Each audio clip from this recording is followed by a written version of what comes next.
ജോസിനറിയാമോ, പഠിച്ച എല്ലാ ക്ലാസ്സിലും അവളായിരുന്നു ടോപ്പർ. പിന്നെ ഇതിനൊക്കെ എവിടുന്ന സമയം കിട്ടുന്നതെന്നാ എനിക്ക് മനസ്സിലാവാത്തത്. അവളെന്താ ഇങ്ങനെ? ചതിക്കായിരുന്നില്ലേ അവൾ ഇത്ര നാളെ ഞങ്ങളെ? എന്ത് ധൈര്യത്തിലെ അച്ഛനമ്മമാര് മക്കളെ വിശ്വസിക്കേണ്ടത്? ഇവിടെയാണെങ്കിൽ അവളെ ഒരു വാക്കുകൊണ്ട് പോലും ആരും കുത്തി നോവിച്ചിട്ടില്ല. അതെ, ഈ സാധനം എവിടെ നിന്നെടുത്തോ അവിടെ തന്നെ കൊണ്ടുപോയി. നമ്മളൊന്നും അറിഞ്ഞിട്ടില്ല. അപ്പൊ അവളോട് ഇത് ചോദിക്കണ്ടേ? നിനക്കൊരു അനിയൻ ചെറുക്കനായിരുന്നെങ്കിൽ നീ ഇൻവെസ്റ്റിഗേഷൻ കൊണ്ട് ഇറങ്ങുമോ? ഞാൻ സംസാരിക്കും അവളോട്, അല്ലാതെ ഇത് ശരിയാവില്ല. ആ, ഇനി സംസാരിച്ച് വിഷയം വഷളാക്കി അവൾ അവന്മാരിൽ ആരുടെയും കൂടെ ഇറങ്ങിപ്പോയാലോ? അതിപ്പോ ആണെങ്കിലും അവൾക്ക് ഇറങ്ങിപ്പോവല്ലോ. ആ, നിങ്ങൾ വെറുതെ ടെൻഷൻ അടിക്കല്ലേ. അവൾക്ക് നന്നായിട്ട് നല്ല ഭംഗിയായിട്ട് അവളെ നോക്കറിയാം.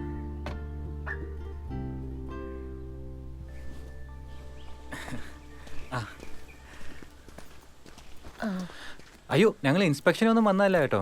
ഈ വഴി പോയ. നീ എന്തിനാടാ കള്ളം പറയുന്നേ? ഞങ്ങൾ ഇങ്ങോട്ട് തന്നെ വന്നതാ. എന്റെ അമ്മയാ. ഓ, വാ കയറിയിരിക്കെ. ഇവിടുത്തെ മൂത്ത കൊച്ചിനെ കണ്ടപ്പോ ഇവനൊരിഷ്ടം. എന്നാ പിന്നെ നേരിട്ട് വന്ന് പറയാന്ന് കരുതി. എനിക്കിവൻ ആകെ ഒരാളെ ഉള്ളേ.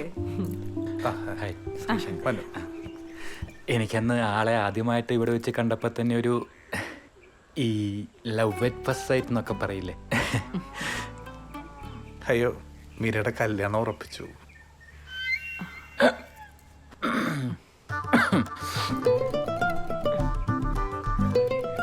ആദ്യമായിട്ടാ ഇവനൊരു പെങ്കൊച്ചിന്റെ കാര്യം എന്നോട് പറഞ്ഞ്. അന്വേഷിച്ചപ്പോ ഇവിടുത്തെ മോളെ പറ്റി എല്ലാവർക്കും നല്ല അഭിപ്രായം. അതാ ഞാൻ തന്നെ നേരിട്ട് വന്നേ. ഇങ്ങനെ ഒരു ആലോചന വന്നില്ലായിരുന്നെങ്കിൽ. ഓ, അത് സാരമില്ല. ഇത്രയും നല്ല മോളെ കെട്ടാനുള്ള പുണ്യൊന്നും ഇവൻ ചെയ്ത് കാണില്ല. ഇങ്ങനെ വിളിക്കുന്നോണ്ടൊന്നും തോന്നരുത്. രണ്ടുപേരും കല്യാണത്തിന് വരണം. എന്തായാലും ഞങ്ങൾ വരും. ഇവിടെ വരെ വന്നിട്ട് മോളെ ഒന്ന് നേരിട്ട് കാണാൻ പോലും പറ്റിയില്ലല്ലോ. അല്ല, മോളിവിടെ ഇല്ലേ? അവൾക്ക് ഇന്ന് സ്പെഷ്യൽ ക്ലാസ് ഉണ്ട്.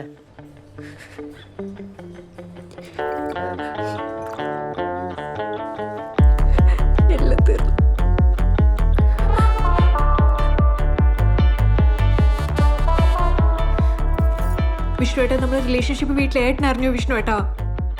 എടാ, വീട്ടിൽ സമ്മതിക്കാത്ത ഞാൻ എന്ത് ചെയ്യാനാ?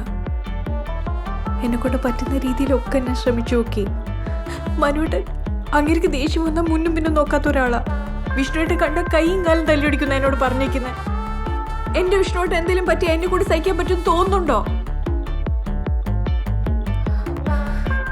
വേറൊരു മതത്തിലുള്ള ഒരാള് കല്യാണം കഴിക്കാൻ അവർ സമ്മതിക്കില്ല. അവർ ഭയങ്കര കൺസർവേറ്റീവാ.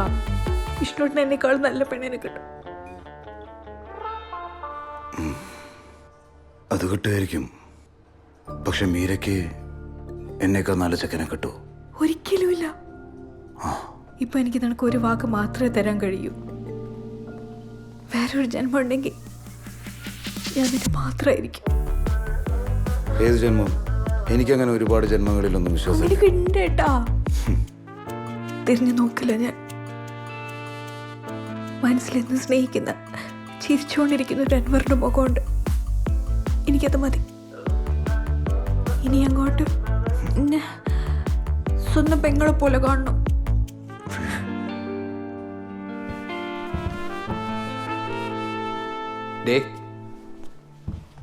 ചേട്ടൻ കൈയും കാലം തൊല്ലിയൊടിക്കുന്നു പറഞ്ഞത് സത്യം പറഞ്ഞാണോ? എനിക്കും തോന്നി. അപ്പൊ തനിക്ക് വിഷമാവൂലേ?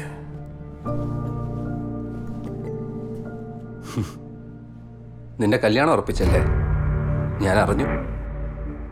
പ്രേമിച്ചിടന്ന് ഇത്രയും കാലം നിനക്ക് എൻ്റെ ജാതിയും അതൊരു പ്രശ്നമല്ലായിരുന്നു. വലിയ കൊമ്പത്തോടെ തന്നെ കെട്ടുറപ്പിച്ച് കഴിഞ്ഞപ്പോൾ അവളെ കോപ്പിലൊരു ഡയലോഗ്, ഇനിയൊരു ജന്മം ഉണ്ടെങ്കിൽ സ്വന്തമായിരിക്കും പോലും. അങ്ങനെയാണെങ്കിൽ നമുക്ക് അടുത്ത ജന്മത്തിലൊന്നിക്കാം അല്ലേ മീര? നീ കെട്ടി സുഖമായി ജീവിക്കുന്ന എനിക്കൊന്ന് കാണണം.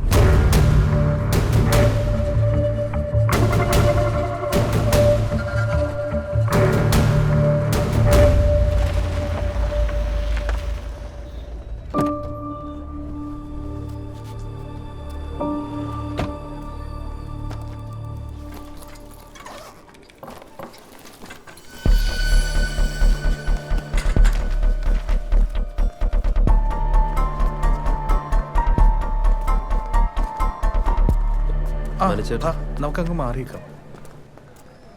ചേട്ടൻ എന്നെ ഓർമ്മയില്ലേ? ഏ? നമ്മളൊന്ന് കാറി വെച്ച് പരിചയപ്പെട്ടു. ആ ഞാൻ വന്ന കാര്യം ചേട്ടൻ്റെ സിസ്റ്ററിൻ്റെ മാരേജ് ഉറപ്പിച്ചല്ലേ? ആ അതുമായിട്ട് ബന്ധപ്പെട്ടൊരു കാര്യം പറയാനാണ് ഞാൻ വന്നത്. തിരക്കിലല്ലോ അല്ലേ? അല്ല, ആളുടെ വെഡ്ഡിങ് വീഡിയോഗ്രാഫി എനിക്ക് തരണം.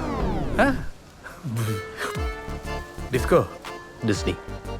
ഡിസ്നി വെഡ്ഡിങ് വീഡിയോഗ്രാഫി ഞാൻ വേറൊക്കെ കൊടുത്തു.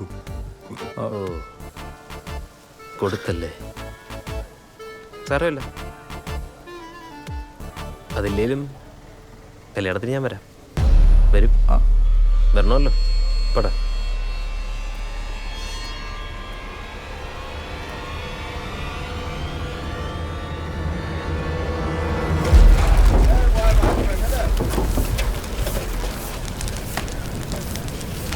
സാറേ, ആ കോൺട്രാക്ടർ എന്ത് ചെയ്യും?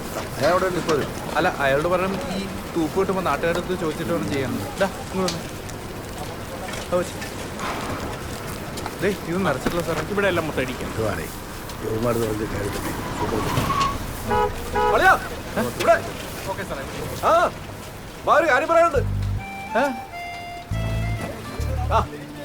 അല്ല, വർക്കിലാണ്. 10 മിനിറ്റ്, ഒരു സീരിയസ് കാര്യ. വാ, കേറ് കേറ്. അളിയന്റെ ഫ്രണ്ട് കേറിക്കോ. നിങ്ങളും കൂടെ അറിഞ്ഞിരിക്കേണ്ട കാര്യ. വാ. ആ ഞാൻ വരാം. വാതെ. വരാം വരാം. 2 കോഫി, 1 മസാല ദോശ. അല്ലല്ല, 3 കോഫി, 3 മസാല ദോശ. വട വെക്കണോ? പിന്നെ വട വേണം അല്ലേ? അളിയനെന്താ പെട്ടെന്നൊരു മിന്നൽ സന്ദർശനം? അച്ഛൻ നിന്ന് വിട്ടതാ കറിവത്തി കൊടുക്കാനായിട്ട്. പിന്നെ ഇത് മാത്രമല്ല, വേറൊരു പ്രത്യേക കാര്യം കൂടെ സംസാരിക്കാനുണ്ട്. എന്താ? കല്യാണത്തിന് ഇനി കുറച്ച് ദിവസം കൂടെയല്ലേ ബാക്കിയുള്ളൂ. രാത്രി ഫോൺ വിളിച്ച് മിണ്ടിയും പറഞ്ഞൊക്കെ ഇരിക്കാന്ന് പറഞ്ഞപ്പം അളിയന്റെ പെങ്ങളെന്താ പറഞ്ഞെന്നറിയാം? എന്ത് പറഞ്ഞു? രാത്രി 10 മണിക്ക് ശേഷമുള്ള ഒരു ഫോൺ വിളികൾക്കും അവളില്ലെന്ന്. എന്റെ പൊന്നളിയ, എന്താളിയ? ഇത്ര അടക്കം ഒതുക്കുള്ള ഒരു പെൺകുട്ടി ഞാൻ എന്റെ ലൈഫിൽ ഇതുവരെ കണ്ടിട്ടില്ല. Absolutely homely and aristocratic. ഇതുപോലൊരു പെൺകുട്ടിയാണ് ഞാൻ ഇതുവരെ കാത്തിരുന്നത്. ഞങ്ങളുടെ ഭാഗ്യം. എന്നാ അളി മടക്കി. താങ്ക്സ്. സത്യത്തില് മീരയുടെ ഈ ഒരു സ്വഭാവത്തിന് ക്രെഡിറ്റ് കൊടുക്കേണ്ടത് അവളെ ഇങ്ങനെ വളർത്തിക്കൊണ്ടുവരാൻ കാരണഭൂതനായ അളിയനാണ്. എന്ത് കരുതലായി മനുഷ്യന്. കൊടുകை അളിയ. Shake hand. Only respect. മനസ്സിലായി. കഴിക്കും.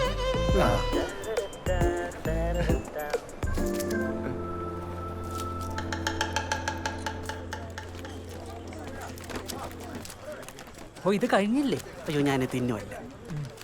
അതെ, നമ്മുടെ കാറ്ററിംഗുകാരെ വിളിച്ചായിരുന്നു. അവരൊരു 5 മണിയാകുമ്പോഴേക്കും ഫുഡായിട്ട് എത്തും. നീ എന്തിനാ ഈ ടെൻഷൻ അടിച്ച് നിൽക്കുന്നേ? കാര്യങ്ങൾ ഇവിടെ വരായില്ലേ? മീര എവിടെ? അവള് ബ്യൂട്ടി പാർലറിലേക്ക് പോയേക്കാം. ആ, അത് പറഞ്ഞപ്പോഴാ നമ്മുടെ കുമ്പഴ വടക്കേൽ ഉണ്ണിത്താൻ ചേട്ടന്റെ മോളിൽ ലീലാമണി ഇതുപോലെ കല്യാണത്തലേന്ന് രാത്രി ബ്യൂട്ടി പാർലറിലേക്കാന്ന് പറഞ്ഞൊരു പോക്ക് പോയതാ. പിന്നെ 4 മാസം കഴിഞ്ഞപ്പോ ഇൻസ്റ്റാൾമെന്റ് നച്ചിട്ട് അവിടുന്ന് പൊക്കിയത്.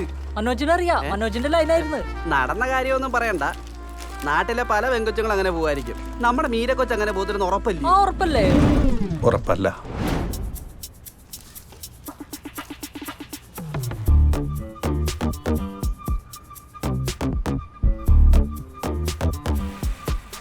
നീ അത് നോക്കിക്കേ, എന്തോ ഒരു വശപശക്കില്ലേ, ആരെയോ കാത്തു വെക്കും പോലെ.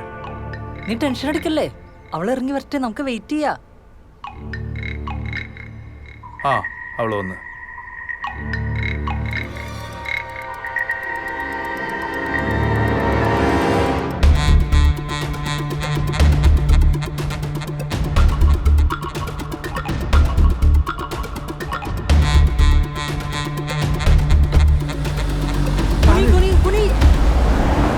എന്താ പ്രശ്നം?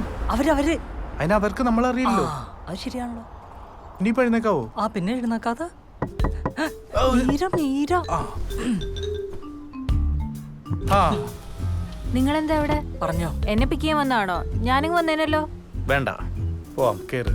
അയ്യോ, എനിക്ക് 1-2 ഷോപ്പിംഗ് കൂടെ ഉണ്ട്. ഞങ്ങളും വരാം. ആ, അല്ല, നിങ്ങളുടെ സമയം വൈകും. സാരല്ല, ഞങ്ങൾ നിന്റെ കൂടെ തന്നെ ഉണ്ടാകും. ഞാനും. എന്നാ ശരി.